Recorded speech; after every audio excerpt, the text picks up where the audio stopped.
꼭 알아야 할 어제의 뉴스. 충북 제천의 스포츠센터 화재 소식을 보고받은 문재인 대통령은 신속한 진압과 구조를 지시했습니다. 문 대통령은 오후 6시 20분쯤 관련 보고를 받고 다수의 인명피해가 발생해 매우 안타깝다며 이같이 말했습니다. 이와 함께 문 대통령은 화재 진압 중인 소방관의 안전에도 최선을 다하라고 당부했습니다. 또 사망한 분들에 대해서는 빨리 신원을 파악해 가족들에게 알리라고 강조했습니다. 이낙연 국무총리도 정부 서울청사에 있는 중앙재난안전대책본부를 방문했는데요. 이 총리 역시 가용한 모든 장비와 인력을 동원해서 신속한 진압과 인명 구조를 지시했습니다. 또 추가 인명 피해가 발생하지 않도록 건물 수색 등 안전 조치 등을 철저히 하라고 당부했습니다. 현재 정부는 소방청에 설치된 중앙사고 수습본부와 제천시 지역 재난안전대책본부를 가동해 수습하고 있습니다. 이에 따라 김부겸 행정안전부 장관은 헬기를 이용해 제천시로 급히 이동해 사고 현장을 수습하고 있습니다. 국민의당이 전 당원 투표를 실시하기로 했습니다. 당무위를 열어 바른정당 통합과 안철수 대표의 재신임을 전체 당원에게 묻는 안을 의결한 겁니다. 앞서 안 대표가 제안했던 대로입니다. 전당원 투표를 이제 시작합니다. 어떤 결과에 대해서도 정말 엄숙한 마음으로 당원의 뜻 받들겠습니다. 당무위에선 전체 당무위원 75명 가운데 48명이 참석해 45명이 투표에 찬성했습니다. 하지만 비공개로 열린 당무위 주변은 통합파와 반대파가 뒤엉켜 내내 소란스러웠습니다. 이동이야! 정신차려! 부장 좀 떠나라! 결국 오는 27일부터 31일 전 당원 투표 일정까지 나왔지만 반대파는 원천 무효를 주장 중입니다. 다른 당과의 통합은 전당대회를 거쳐야 하는 만큼 전 당원 투표를 결정하라는 당무위의 결정은 거부할 수 있다는 겁니다. 이에 따라 전 당원 투표가 실시돼도 호남 중진들을 중심으로 한 반대파는 수용하지 않겠다는 입장입니다. 지지 기반이 무너진 상태에서 외연을 넓히면 속빈 강정 외연을 높인 것이지 무슨 의미가 있느냐. 이런 가운데 지난 대선 때부터 통합을 주장해온 손학규 국민의당 고문은 오늘 미국에서 귀국하면서 바로 정치 행보를 예고했습니다. 안 대표는 조만간 송 고문을 만나 도움을 청할 전망입니다. 오늘 SNS에서 아침부터 출처불명의 글이 돌았는데 그게 아랍에미리트가 우리나라 원전 기업들 공사도 못하게 하고 또 철수해라 협박까지 했다 이런 글이 돌았는데 그건 사실인 건가요? 네, 저도 그래서 사실인지 이제 취재를 해봤습니다. 네. 먼저 이 바라카 원전 이 공사에 참여하고 있는 현지 업체 얘기부터 한번 들어보시겠습니다. 네. 열심히 더 하면 했지, 갑자기 하지 말라고 이렇게 할 수도 없고요. 평소처럼 잘하고 있습니다. 네, 산업부와 한국전력 또 다른 기업도 이 원전 공사가 문제없이 진행되고 있다고 말했습니다. 정상적으로 공사 계속 진행되고 있다 이거네요. 네. 원전 이야기를 만나서 할 수도 있는 거 아닌가요? 그렇죠. 우리 원전 수입국이고 네. 또 당연히 얘기 나올 수가 있겠죠. 그래서 청와대도 이제 준비는 하고 있었다고 합니다. 그런데 이 30분 만남에서 정말 원전 얘기는 그쪽에서 안 했다는 게 이제 청와대 얘기입니다. 한 청와대 관계자는 이제 설령 원전 사업 잘하자 이런 얘기를 했다면은 칭찬받을 일 아니냐. 그런데도 안 했다고 하는 거는 진짜 안 했기 때문에 그런 거 아니겠냐 이렇게 말을 했습니다. 자, 오늘은 신비님 나오시는 날입니다. 반갑습니다. 신비의 날. 예. 왜 달력에 표시 안 했어? 안 했어요? 자, 신비님 나오셨고요. 반갑습니다. 예, 그리고 명정님. 안녕하세요. 마차님. 안녕하세요. 마차입니다. 저는 신비도 최정민도 아닌 푸른나무입니다. 왜 나를 팔고 지랄이세요? 이틀 반세기하고 왔습니다, 지금. 2014년도부터 신비님하고 푸른나무님의 목소리를 헷갈리는 분들이 있었는데 초창기부터 지금도 헷갈리는 분들이 있어요. 왜요? 매력 있잖아요, 신비. 그건 제가 설명해 드릴 수 있어요. 특정 데시벨의 목소리 구분 못 하시는 분들이 있습니다. 특정의 그 생맹 있잖아요. 똑같은 그 청맹이라는 게 있는데 특정 데시벨의 특정 영역대의 목소리 구분 못 하시는 분들이 있어요. 비슷하게 들리는 거예요. 우리는 이제 알잖아요. 음색이 이 사람 누군지 다 알잖아요. 가끔씩 들으시는 분들은 이 새끼가 푸른나무지 최정민이 신비인지 모르는 경우가 있어요. 나 같은 사람이 많구나. 마차하고 신비 목소리가 또 구분 안 간다는 사람. 헐! 설마. 괜찮은 억지인데. 그 목소리가 그죠? 자, 목소리는 그렇게 치고 크리스마스도 얼마 남지 않았고 올말로 달려가고 있고 또 여러분들은 나이를 한 살 더 드실 것 같고 여러 가지로 좀 마음이 심란해지는 그런 연말이긴 합니다만 또 방송이라는 건 또 뭐 이렇게 계속 흘러가서요. 역사 속에 그냥 남기는 거라고 생각이 들어요. 특히 시사 정치는 오랫동안 보고 듣고 할 만한 거리는 안 돼. 하루살이 방송인 거예요. 그런 느낌이 있습니다. 근데 요즘 말이에요. 그 미국에서 외계인을 이제 인정했잖아요. 연구했다. 이 프레임이 굉장히 중요한데 얘기는 있다는 게 밝혀진 거죠. 제국주의가 있다고 하는 거니까. 나이를 말이에요. 네. 처음에 태어나면 125세부터 시작하면 안 돼요. 그래서 한 살씩 까나가는 거. 0세가 되면 이제 자연으로 돌아가는 거예요. 네, 지금 권 PD가 이 나이 얘기를 하니까 제가 불끈하잖아요. 이 프레임의 전환이 필요하다. 나이도 역으로 가자. 100세부터 시작할까 아니면 125세부터 시작할까. 근데 그건 125세부터 시작해도 만약에 한 80세 되고 끝나면 어떡해요? 80세까지 산 건가? 그렇죠. 그렇게 되는 거지.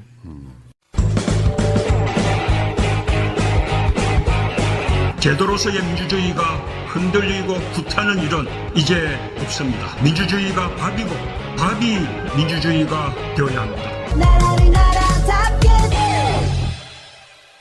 방송하기 전에 국민의당이 2시에 당무위원회를 열었는데요. 전 당원에게 투표로 바른정당과의 합당을 물어보자라는 사안에 대해서 의결을 했어요.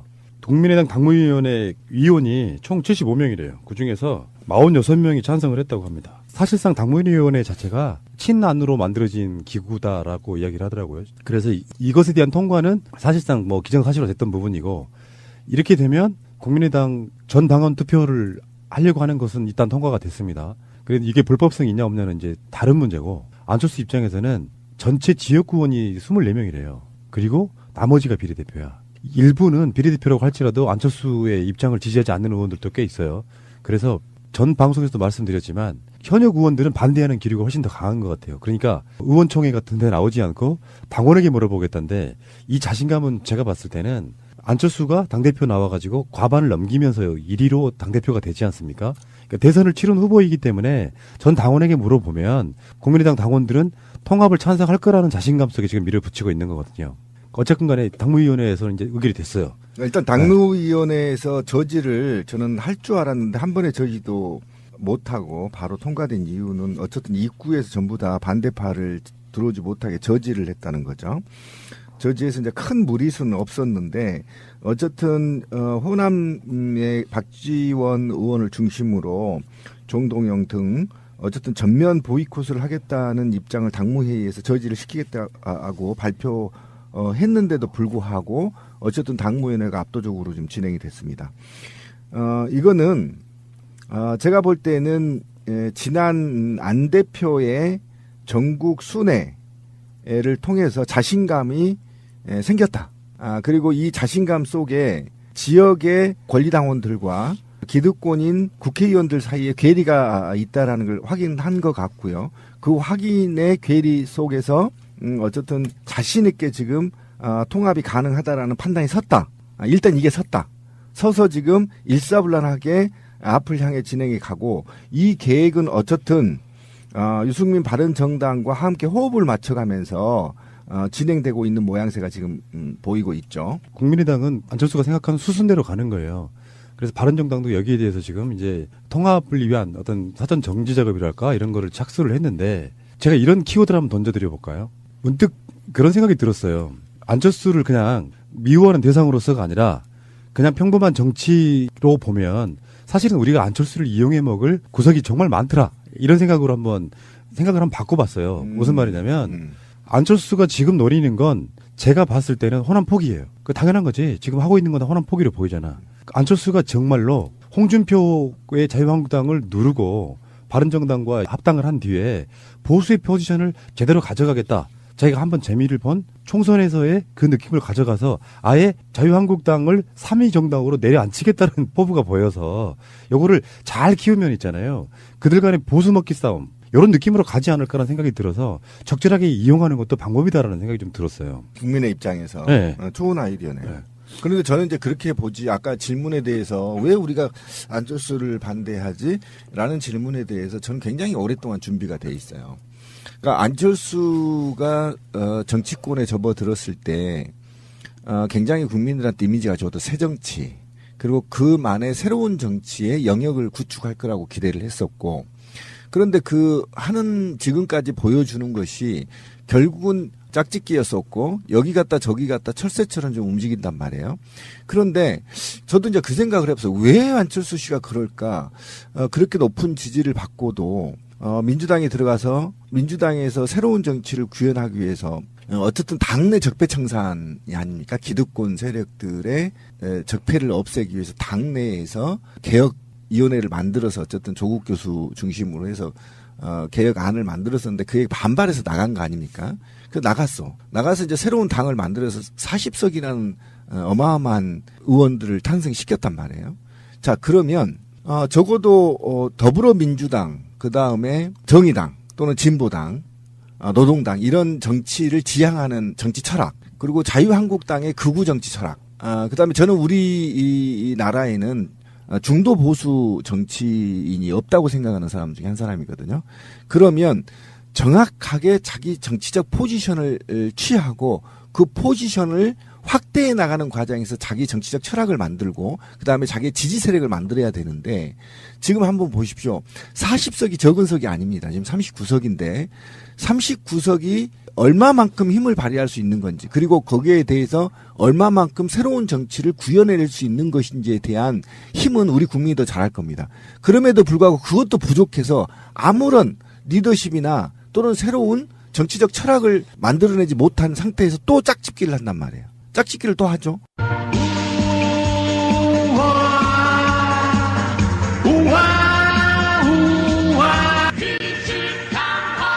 그러면 그 짝짓기를 하게 되면 유승민과 한단 말이에요. 근데 국민은 반은 적어도 반 이상은 적폐 세력의 아류라고 생각하고 있단 말이에요. 그죠? 그러면 그 아류하고 합치면 어떤 정치를 보일 거냐? 저는 결과적으로 우리 국민들도 그렇게 생각하고 계실 겁니다. 앞으로 쭉 말씀드리겠지만 결국은 자유한국당과 통합의 길로 갈 수밖에 없는 안타까운 현실이 있기 때문에 반대하는 거고 미워하는 겁니다. 그런데 한 가지 확실한 건 문재인 대통령의 정치 철학, 더불어민주당보다 더 정치 철학, 그것보다 더 국민을 위한 정치 철학을 내놓으면 얼마든지 지지한다. 그런데 제가 볼 때 적어도 그런 정치는 내놓기 어렵겠다. 예, 알겠습니다. 초반부터 너무 과열이 되는 것 같은데 더 깊은 이야기는 잠시 후에 다시 오겠습니다. 자, 첨예하고 예민한 문제. 임종석 실장은 왜 UAE에 갔나?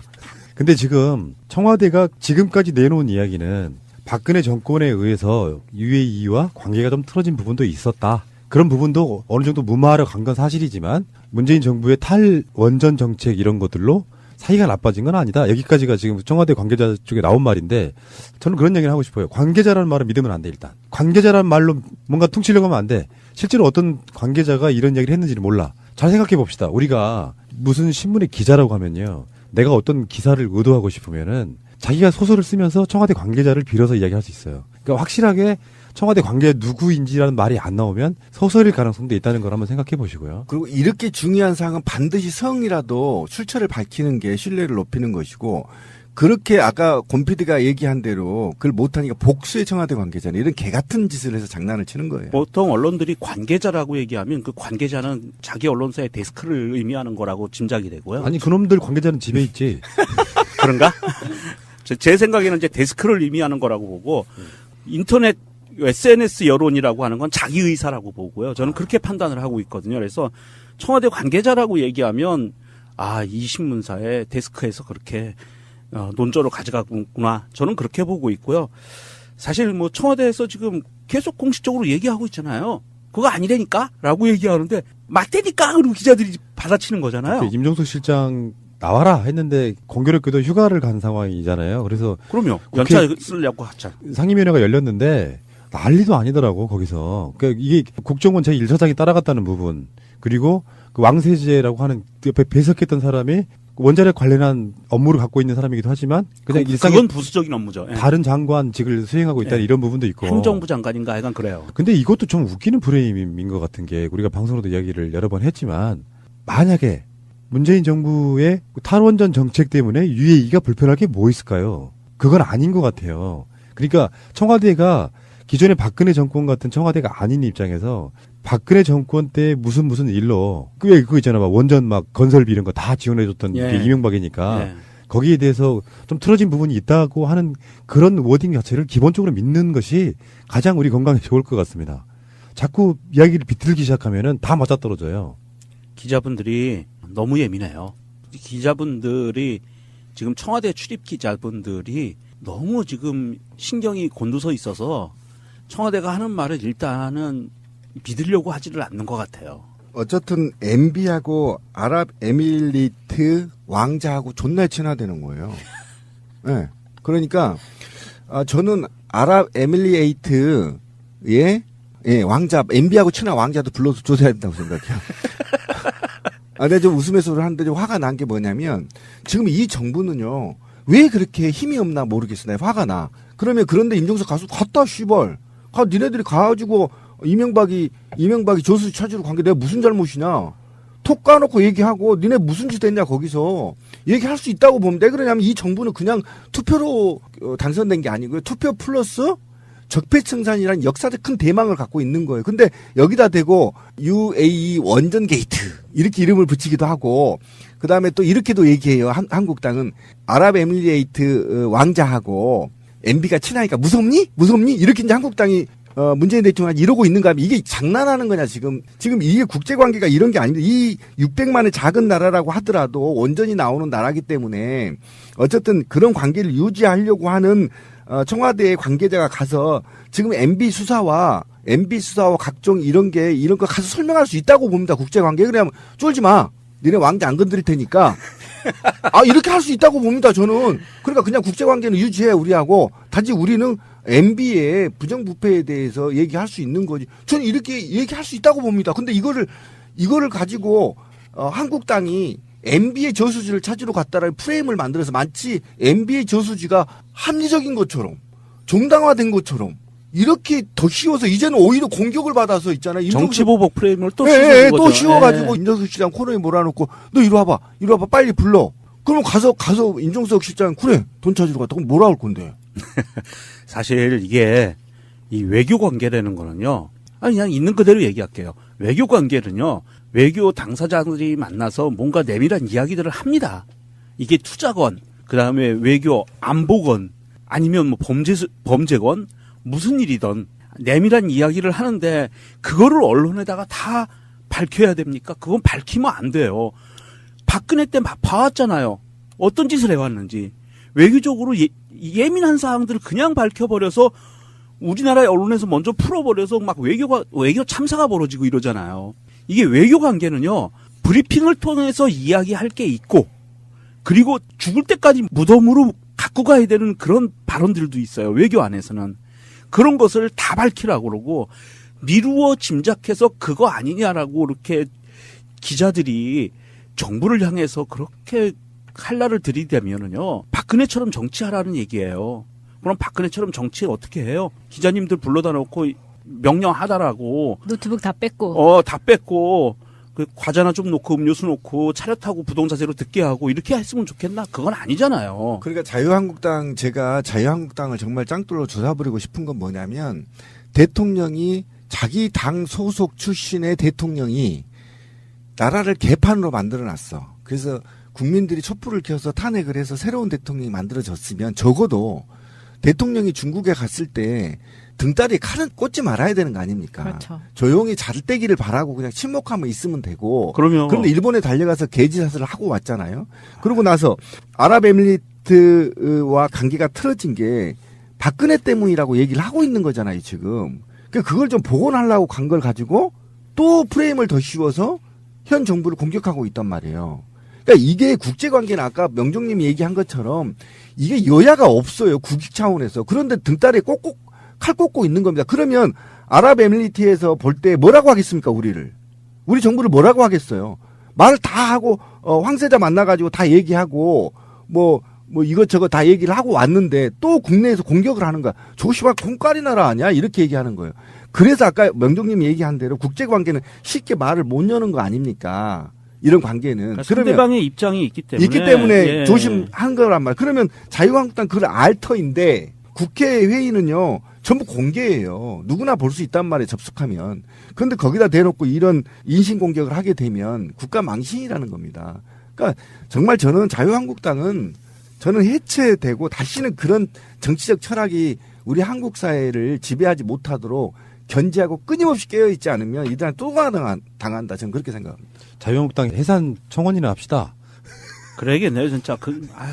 전혀 도움이 안 돼. 지들이 쌓아놓은 똥을 이렇게 치우고 있으면 거들어줘야 되잖아. 과도한 적폐청산 프레임으로 몰고 갔어, 이것도. 과도하게 치운다. 과도하게 적폐청산을 하다 보니까 이게 외교 관계까지 영향을 미쳤다, 이렇게 이야기를 표현하는데, 이런 것들 보고 있으면요, 이제 그 사람들이 이렇게 프레임 걸어놓은 거에 우리가 무시할 수가 없어요. 예, 그래서 걸려 들어갑니다. 논란거리가 만들어지는 건데, 사실은 걸려 들어가요. 시대가 많이 바뀌었다. 뭐냐면은 그들이 맞는 말을 하고 있더라도 역 프레임이라는 게 있네. 뭐냐면 쟤네들은 원래 그런 새끼들이니까 니들 말 안 믿어라고 하는 국민적 정서가 더 강해요. 그러니까 지지율이 안 떨어지는 거예요. 예를 들어서 문재인 대통령 홀대론이 나오면 어떻게 보면 홀대를 받은 것도 같은데라고 생각을 하지만 그게 뭔데? 문제가 뭔데? 이렇게 생각들이 바뀌는 부분들이 있다고 생각이 들어서 저들 입장에서는 미치고 환장할 거예요. 지지율이 20%를 넘기기가 힘들잖아. 자유한국당만 놓고 봤을 때도. 그러니 그걸로는 정치를 못 하잖아요. 민주주의 국가에서는 실제로 선거에 들어가면 50% 이상의 지지를 얻어야 되는 거잖아. 세력으로만 보면. 그런 관점에서 그들이 지금 하고 있는 걸 보면 한심하다 이런 생각도 좀 들고요. 그러니까 한심을 이미 넘었죠. 그죠? 천박하잖아요. 그러니까 지금 촛불혁명 이후에 시민들이 완전히 깨어나 있는 상태인데 뭐 일부는 아니라고 치더라도 대부분이 깨어나 있죠. 그런데 지금 저렇게 하고 있는 게 내 자신이 만약에 자유한국당의 정치에 관심을 갖게 되면 내 자신이 초라해지잖아요. 한번 생각해보세요. 제가 무슨 얘기를 하는지 알겠죠. 뭔가 국민들은 미래 지향적인 정책을 내놓고 거기에 노력하는 사람한테 간단 말이에요. 지지를 한단 말이에요. 그런데 한번 보세요. 지금 제가 특정 정당 얘기를 않겠습니다. 집권 여당 같은 경우는 미래를 예측 가능하게 만들고 있어요, 국민들이. 지금 당신들이 법인세 좀 내면 이게 이 돈이 지방정부로 들어가고 이게 이제 복지국가로 가고 이 지방정부에서 각종 중소상인들, 서민들을 위한 정책들이 나오고 있잖아요, 곳곳에서. 그러니까 이런 로드맵을 보이고 있단 말이에요. 그런데 이런 과정에서 숨겨야 될 것과 약간의 새로운 것들을 진보 민주 세력들은 항상 새로운 거에 도전하기 때문에 실수가 따를 수밖에 없거든요. 근데 그 아주 자그마한 실수거나 또는 밝히지 못할 사정을 마치 큰 적폐인 것처럼 공격해 대면 국민들의 입장에서 저 새끼들 또 발목 잡네 이렇게 생각한단 말이에요. 그러니까 국제관계에서는 자유한국당이 아무리 극우 세력이라 하더라도 적폐 세력이라 하더라도 국가 간의 관계에서는 좀 이딴 식으로 하지 마라. 국제관계에 있어서는 좀 여야가 따로 없이 힘을 몰아주고 그리고 국내 관계에서 정치의 문제가 있을 때 빡시게 붙으면 되는 거거든.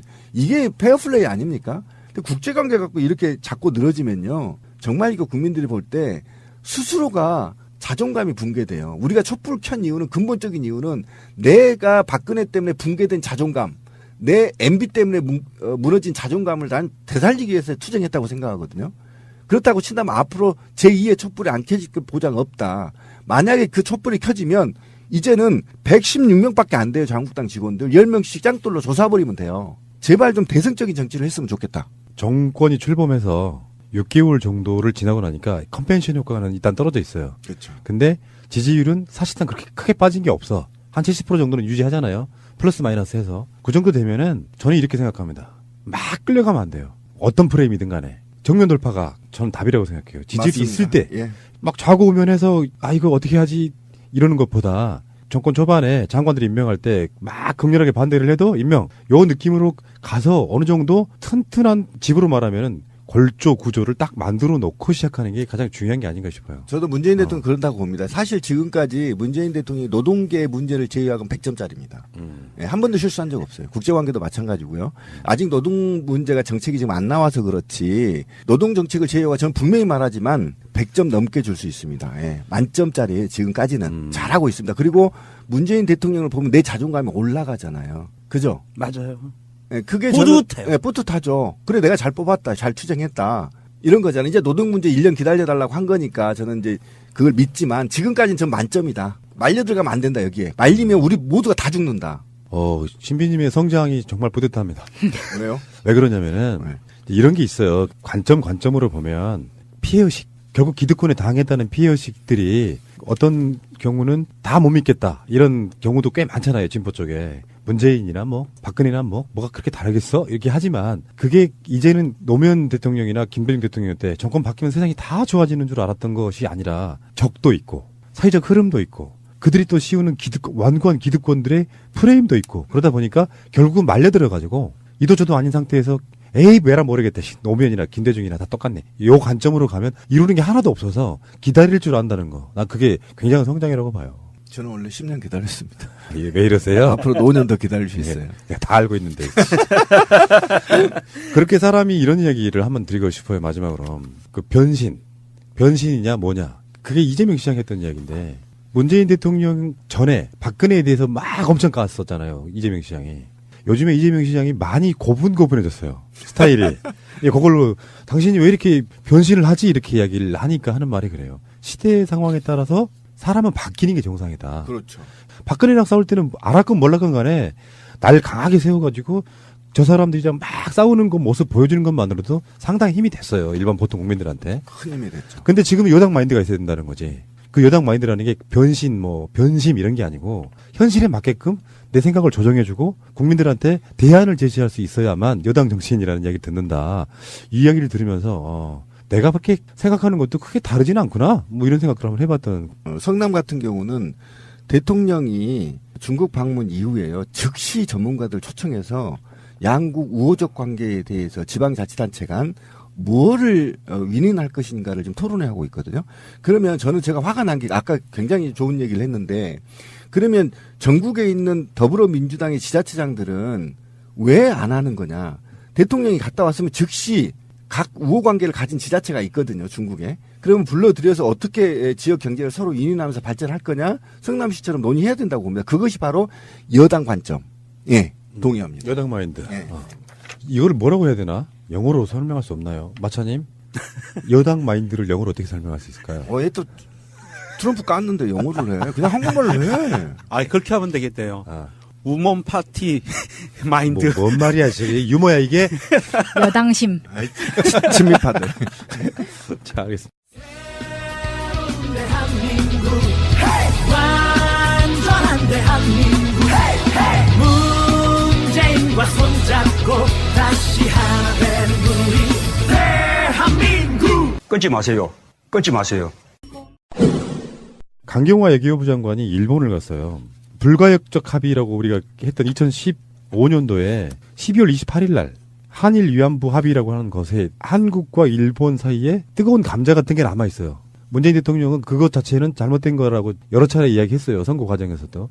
근데 강경화 외교부 장관이 일본을 가는데 일본 입장에서는 정부는 달라졌지만 정권은 달라졌지만 이 약속 지켜야 되는 거 아니야? 여기에 대한 압박이랄까요? 그래서 지금 외교부 산하에 한일 위안부 합의에 대한 TF가 만들어져서 그것이 이제 곧 발표를 앞두고 있다고 해요. 예, 맞아요. 그래서 이게 어떻게 될 것인지 일본을 마냥 배척하기는 힘들거든요. 국가 간의 합의 비슷한 거였기 때문에. 그래서 이게 어떤 식으로 입장이 정해질지 모르겠는데 그 합의는 말도 안 되는 합의였다는 것이 기본 기조이기 때문에 아주 선명하게 막 싸우려고 덤비지는 않겠지만 그래도 아닌 건 아니잖아. 상식선에서 마무리하지 않을까 이런 생각해 보네요. 사실 그 불가역적 합의라고 했던 그 박근혜와 아베 사이에 맺어졌던 어떤 미략. 사실 공문서도 오픈이 안 됐었잖아요. 그랬던 상황이었고 사실 이 부분이 정부가 바뀌고 나서 외교부에서는 지금 진상조사 중이고 곧 며칠 내로 이게 진상조사 결과가 발표가 돼요. 그러면 여기에서 분명히 경천동지할 만한 우리가 짐작했었던 일들이 벌어질 겁니다. 그 내용들이 나오기 시작을 할 거고요. 그럼에도 불구하고 이 외교관계라는 것은 그렇다고 일본을 적성국으로 삼아서 둘 중에 한 나라가 죽을 때까지 싸워야 되는 상황은 아니기 때문에 저는 싸웠으면 좋겠어요. 농담입니다. 무서워요, 전쟁은. 싸워야 될 상황은 아니고 어찌됐든 이런 너무 비상식적인 부분들은 없애가고 일본과 우리나라와 일본과의 관계가 상식적인 선에서 외교적으로 이웃나라로서 긍정적인 방향으로 변화해 나가려면 과거에 있었던 잘못된 부분들은 반드시 반성하고 밝히고 지나가야 되잖아요. 우리가 일본으로부터 점령당했던 35년이 넘는 기간 동안에 그 굴욕적인 상황을 제대로 정리하지 않았기 때문에 지금까지 이렇게 시간이 흘러오고 우리가 적폐 세력들이 남아있듯이 지난 박근혜 정권에서 그렇게 이상한 합의를 했던 것을 우리가 명명백백하게 밝히지 않으면 거기서부터 단 한 걸음도 앞으로 나아갈 수가 없어요. 그런다는 의미에서 봤을 때 외교는 외교예요. 안보도 안보고 그 대신 그 안에서 벌어졌던 어떤 사안들 중에서 잘못된 거는 밝히고 이거는 뭐 책임자 처벌을 필요하면 처벌도 하고 국민들에게 주권자들에게 이 부분에 대해서는 소명을 해야 된다라는 의미에서 지금 외교부에서는 강경화 장관은 그 진상 조사를 해서 발표하는 것과 별도로 일본을 간 거죠. 가서 일본과의 이야기를 하고 우리 이거 할 거니까 그렇다고 너희들 너무 충격 먹지 마. 우리 외교 관계가 그렇다고 없어지는 거는 아니야. 하지만 지나간 잘못은 반드시 털고 지나가야 되지 않겠어? 라고 아마 설득하지 않았을까 싶어요.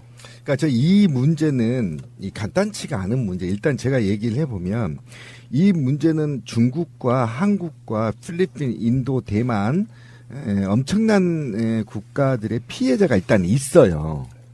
이 피해자가 있고요. 이 피해자는 지금 국가가 뒤로 빠져 있는 상태입니다. 그렇죠. 그런데 실제로 일본은 가해자고요. 그러면 우리나라는 피해 국가입니다. 피해 국가. 그러면 피해 국가, 가해자 국가가 법정에서 싸울 때는요. 전면전 붙어야 되는 겁니다. 이게 국가니까 한일 관계에 악영향을 미칠까 우려해서 권력을 적폐청산을 하라고 국민이 권력을 준 문재인 대통령이 일본군 성노예제 피해 할머니들의 앞에 서서 마치 대변인처럼 또는 변호인처럼 굴어서는 안 됩니다. 이거는 국가, 문재인 정부와 위안부 할머님들하고는 똑같은 피해자들입니다. 피해자들. 그럼 피해자들이면 지금 어떤 방식으로 일본을 대해야 될지, 그리고 이 일본과의 관계 중에 동북아시아, 우리가 문재인 정부가 주장하고 있는 영토 확장 개념의 신남방 정책의 피해자들입니다. 다 이 국가가.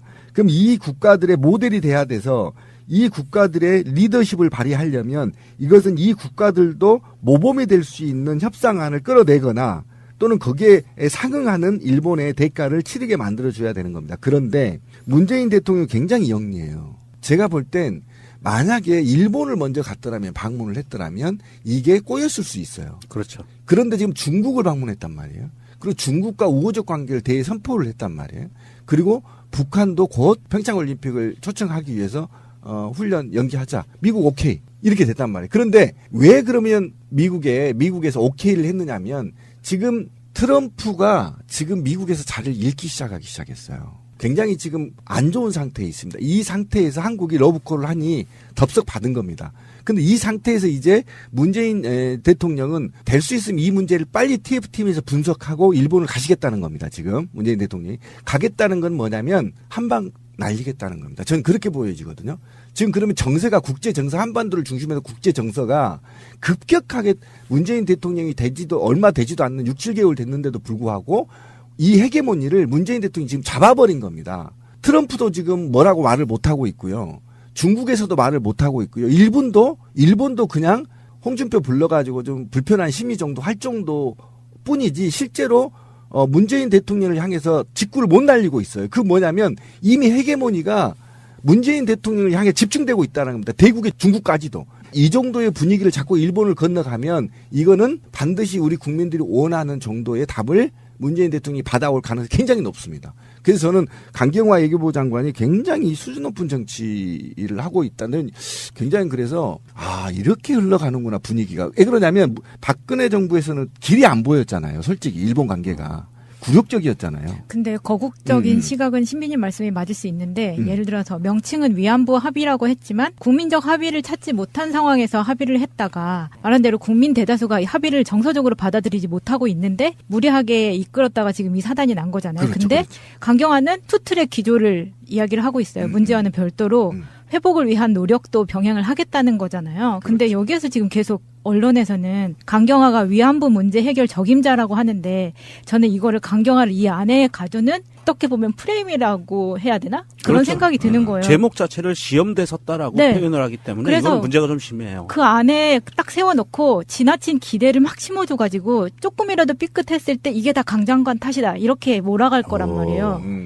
두 분 다 예리한데 그 신비님의 그 노수계통찰 그리고 마차님의 그 450만 원의 통찰 이런 느낌.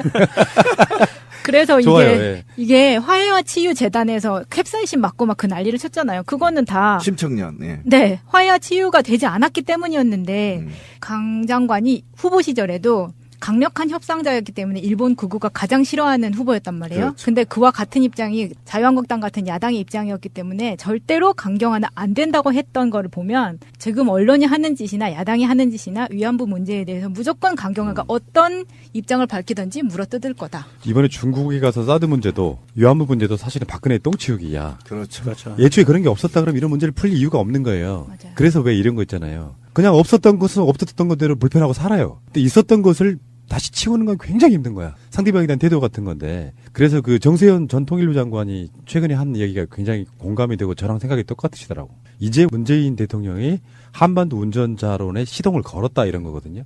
아까 제가 노숙의 통찰이라고 말씀드린 부분이 중국을 먼저 만난 부분, 중국이 없고 미국이 없다면 또 달랐을 거예요. 관계가. 그렇죠. 야, 중국은 저렇게 지금 니들 위안부에 대해서 우리가 막 합의해주면 안 되는 상황 이해 못하니? 그러니까 지금 현재 봤을 때는 그래요. 동북아시아의 맹주라고 자부하고 있는 일본이 문재인 같은 대통령이 들어오니까 할 일이 사라져버리는 거예요. 어차피 우리나라도 뭐 일본보다는 조금 더 국력은 작은 나라라고 하지만 실제로 북핵의 당사자이기도 하고 트럼프하고의 관계를 잘 만들려고 하는 거. 그리고 시진핑과 관계를 잘 만들려고 하는 이유가 그런 것들이잖아요. 강대국들한테 빗보이지 않으면서도 사실은 일본 배제의 그 느낌이 있어요.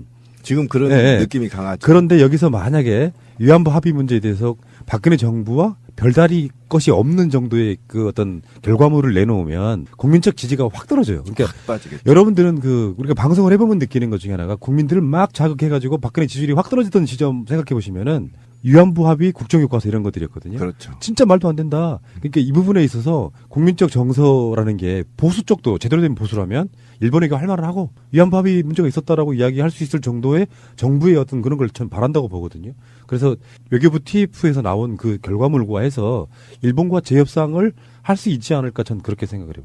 아니면 재협상이라고 할 것도 없이 그냥 무시하고 가는 거죠. 그렇죠. 일단 저는 문재인 대통령이 일본 곧 방문하게 되면 아베를 딱 만나면 싸대기 한부터 우가라로 치고 시작해야 돼. 이 새끼 너 전직 대통령 뽕 먹는 거 뭐 이런 거 잡아가지고 이 새끼 이 역사적인 걸 그냥 해 하고 한 대 싸대기를 한 대 때리고. 자, 근거 없는 말 하지 마시고. 그러니까 싸대기를 한 대 때리고 너 앉아. 그래 놓고 이 협상을 해야지. 이 새끼가 이게 아직도 대한민국이 말해 일본 속국인 줄 아나 봐. 홍준표 불러서 의자 높여서 앉아서 지랄하고 있고. 이번에도요. 강경화 외교장관도 의자 갖고 정치를 하더만. 그럼들 정말 악랄하더만. 그래 싸대기 한 대 때려야 된다니까. 쿠션을 하나 더 놓고 안 놓고. 그렇죠. 높이는 거야. 문재인 대통령이 아마 그렇게 일본을 먼저 방문하지는 않을 것 같고요. 아베가 오지도 않을 것 같아요. 그런데 이제 가까운 시일 내에 아마도 물론 아베가 이제 뭐 평창 올림픽에 올 수도 있겠죠. 그러니까 올림픽이고 잘 봤는데 아베가 평창 올림픽하고 협박하고 있는 겁니다 지금. 그런데 네가 말 잘 들으면 내가 평창 갈게 이러고 있는데 안 와도 돼. 내년 봄에 일본 왕이 교체되는 그 시기에 아마 지금 현재 왕 아키히토가 이제 가나요? 그래서 전 왕의 자격으로 아마 우리나라를 방문하지 않을까 싶어요. 그러니까 아키히토 자체는 전범으로서 국가에 대한 세계인들에 대한 반성하고 있는 인물이기 때문에 네네. 아베하고는 완전 결이 좀 다르죠. 알겠습니다. 강 장관은 한일 외교장관 회담에서 아베 총리의 평창 참석을 요청했지만 고노 외무상이 한국이 위안부 합의를 지키지 않는다며 이대로는 어렵다는 입장을 밝혔다고 일본 언론이 보도했습니다.